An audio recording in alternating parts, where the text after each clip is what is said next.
dengan masa 2 tahun, saya telah menguasai seluruh daerah Kota Belud. Better job opportunity for myself, retaining talents here, offer better pay, for example, and better benefits.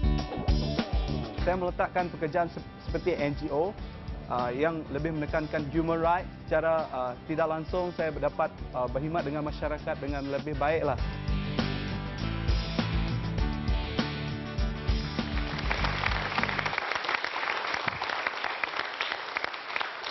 Ya, kalau anda perhatikan tadi, mula-mula tu saudara Tentera Gulang, dia usahawan percetakan. Apa yang dia masukkan, dia telah menawan Kota Belud dalam masa 2 tahun tu, menawan dalam bidang percetakan. Nanti orang ingat lain pula yang ditawan di Kota Belud tu.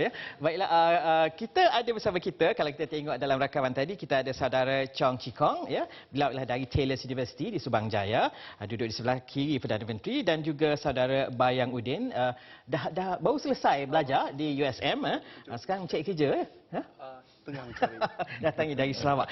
Jadi mungkin, ini saya nak tanya Datuk Seri, macam mana nak bercakap dengan orang muda, saya di pejabat saya pun orang muda kata saya dah tua, tak hip, untuk merealisasikan potensi mereka supaya mereka dapat memberikan terbaik untuk membina sebuah negara bangsa yang hebat. Kerana bahasa mereka lain, Datuk Seri.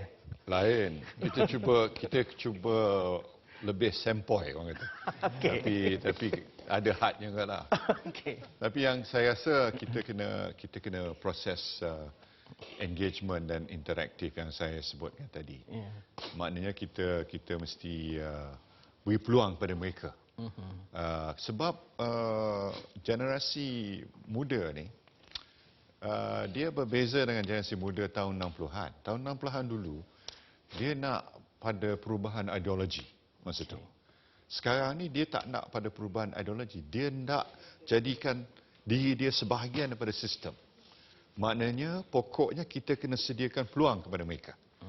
Peluang pendidikan, peluang perniagaan, peluang dalam bidang lebih kreatif dan sebagainya. Ini pada pendapat saya ialah cara untuk kita dapat memahami akan apa dia cita rasa generasi muda. Mungkin kita nak tanya Cikong, mungkin ada soalan untuk Datuk Seri tentang ada banyak soalan. Boleh saya? Yes, go ahead. English, yeah. Okay, Datuk Seri. So, what are your plans to create more job opportunity for bigger MNC to come into Malaysia? Because currently there are still limited companies compare Malaysia with Singapore.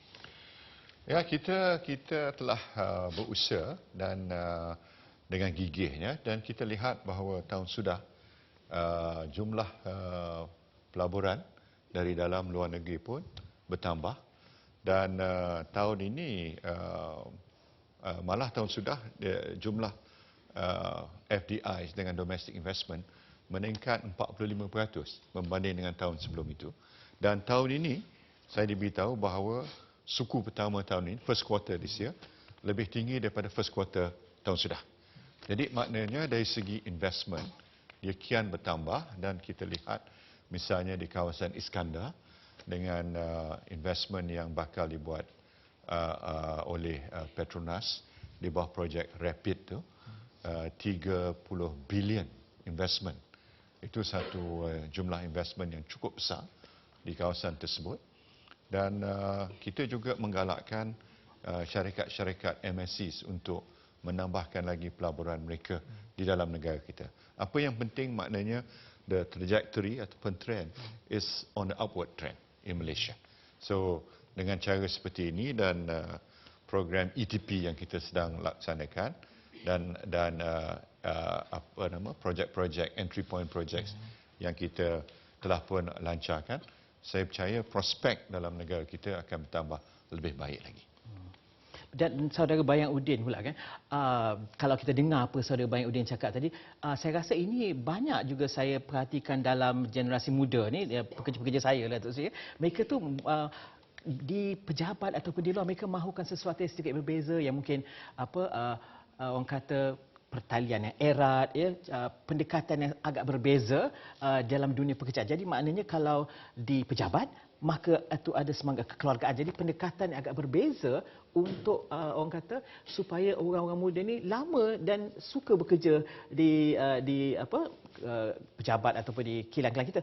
Bukan itu, Saudara Bayang. Persoalan saya di sana adalah lebih kepada peluang Ya. orang muda dalam penglibatan NGO. Itu yang saya ingin tanyakan dalam video itulah. Tapi adakah itu yang juga kita inginkan, recognition dan sebagainya? Maksud saya di sini mencipta satu peluang yang lain lah. Macam banyak mahasiswa mau bekerja dengan kerajaan ataupun swasta, tetapi bidang NGO, bidang yang volunteer itu kurang dilihat.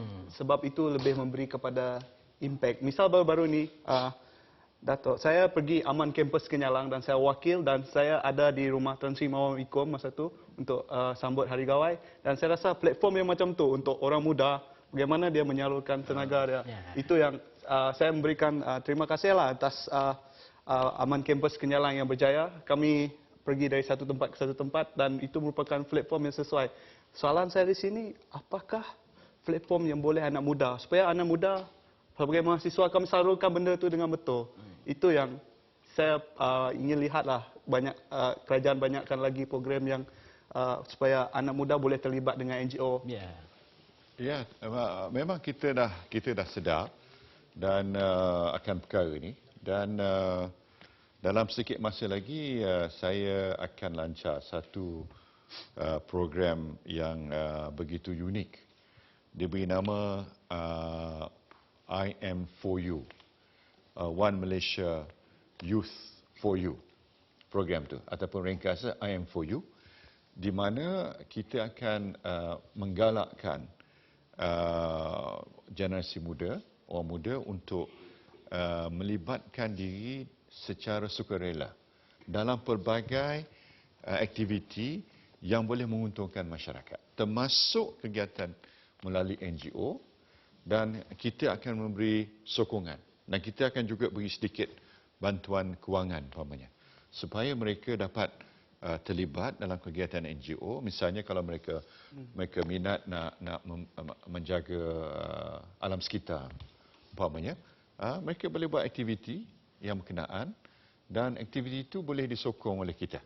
Jadi dengan ini kita akan dapat menyemarakkan lagi penlibatan generasi muda dalam bidang-bidang yang boleh memberi kesan yang baik pada masyarakat, dan di samping itu menggalakkan lagi pencambahan kegiatan melalui NGO. Jadi hasrat saudara itu boleh tercapai, insya-Allah. Hari itu kami pergi sambut di rumah Masa Gawai itu ada. Masa Gawai ya. Terima kasih. Baju biru tu. Okey, dan bercakap tentang anak muda ni kan Datuk Seri, dan mereka mahu pergi ke orang kata teknologi yang berlainan, bisnes yang berlainan ni, kita perhatikan rakaman ini dan kemudian kita cerita tentang merealisasikan potensi dan juga idea baru dan bagaimana penyelidikan dan pembangunan boleh membantu usahawan-usahawan muda untuk terus ke depan meneroka bidang-bidang yang baru. Kita perhatikan dulu rakaman ini.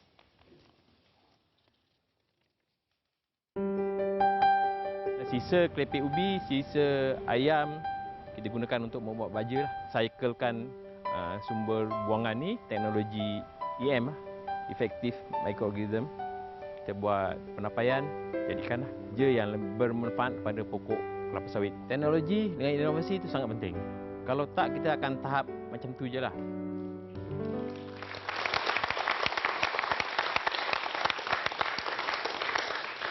Ya, ini yang saya perlu tabik saudara Mat Zakir Mat Saleh. Beliau adalah usahawan baja dan juga peternak ayam.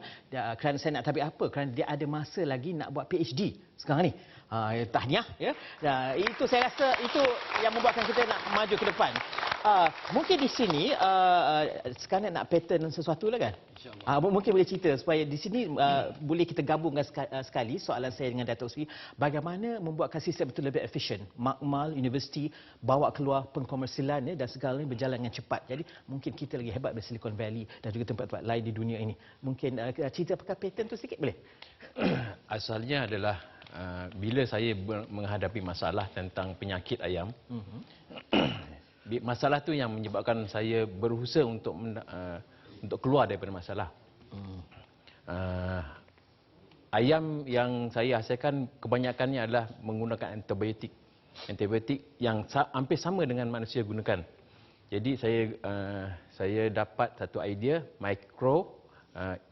efektif mikroorganism sama dengan mengkudu. Saya campurkan dua itu. Saya asasnya mengkudu bila campur dengan mikroorganism tu dia akan mati, mikrob. Tapi saya jumpalah kaedah tu. Kemudian saya cuba nak patentkan. Dalam patentkan tu ada masalah lah sebab saya tak ada maklumat yang panjang. Jadi bila saya berbincang dengan profesor, dia kata lebih baik ilmiahkan. Barulah patentkan. Ni sekarang dah habislah. Untuk projek itu mengkudu di dalam mikroorganism. Ya. Datuk Seri, macam mana nak ramaikan orang macam saudara Zakir ni dan merancakkan lagi bidang ni? Kita nak menjadikan Malaysia ni sebagai sebuah ekonomi yang berteraskan knowledge, ilmu pengetahuan dan inovasi. Tapi yang perlu kita lakukan ialah supaya kita dapat mewujudkan ekosistem kita. Yang jadi kengkangan kita ni, kita punya ekosistem ni belum bersedia lagi. Nak mendukung proses inovasi secara lebih rancak, secara lebih besar-besaran. Kita dalam proses umpamanya untuk mewujudkan My Creative Venture Fund. Maknanya sekarang ni apa yang kita perlu ialah sekumpulan orang dalam masyarakat kita yang menilai sesuatu itu bukan berdasarkan pada aset, bukan berdasarkan pada track record, tapi berasaskan kepada idea yang sudah pun dipatentkan sebagai IP dan boleh dikomersialiskan. Ini yang jadi cabaran sebab orang kita ni biasa cara konvensional.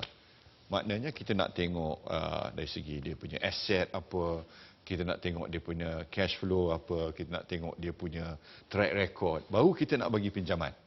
Tapi orang ni semua ada idea saja yang tak ada track record. Jadi sistem kita tu mesti dapat kita jadikan sebagai satu sistem yang boleh mendukung proses inovasi. Jadi ini cabaran yang ada pada kita. Saya harap kita dapat wujudkan dana ni yang sebutkan tadi. Kita perlu lebih banyak lagi venture capitalist dan kita perlu mewujudkan lebih banyak angel investors juga. Baiklah, kita berhenti rehat. Selepas ini, bila kita kembali nanti, kita akan dengar pula cerita tentang pengangkutan, lalu lintas, cerita pemandu taksi dan sebagainya. Itu semua kita akan bincang selepas ini. Kita rehat dulu.